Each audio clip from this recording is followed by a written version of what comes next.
Well, let's talk about what you see coming for 2025. Have you established any digital marketing predictions yet for the coming year or things that we have to watch out for?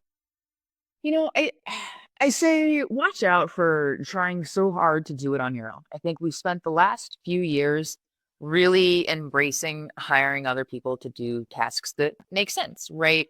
Mhm. And I think with the evolution of AI, I think we're going to see more business owners try to take that back on and say, I can do it. I'm just going to use AI to do it. Don't worry, I've got this. But don't free your time up. Continue to use the experts, continue to use those that, have been doing this regularly, because that's the only way that you're going to really be able to excel in what that looks like. There's a reason there's experts there. And yes, I've someone built my, I'm building my own business. I have worn every hat. But that's what allows me to speak on it is I've done Mhm. graphic design. So I understand the quirks, the inner workings, what we need for that. But don't don't go back to being a jack of everything. Like we really need to keep those experts in those areas and let the expert decide if AI is what should be used in that piece. And, don't try to set up your Google ads being like, it's okay, Google's got me halfway through this. Even keyword research isn't correct yet.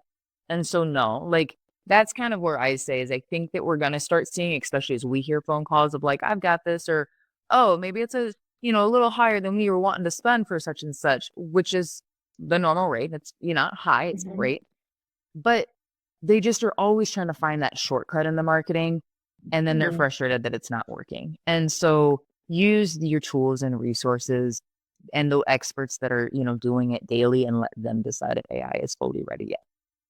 Yeah, I think, we need to, as small business owners, we need to really look at ROE, return on effort.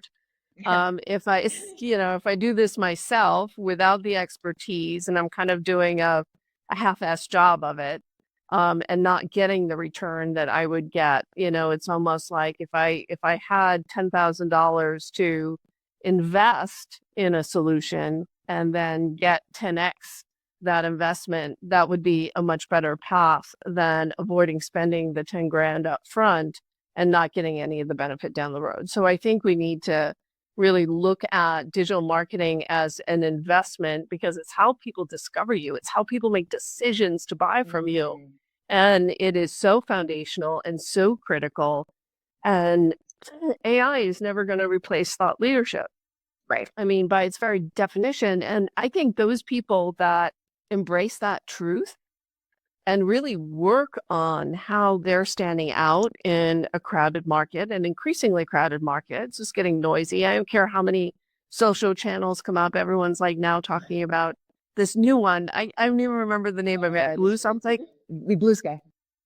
Blue Sky. And, people are now moving over to Substack, to Threads, and I think that's all in a quest to stand out in a smaller space.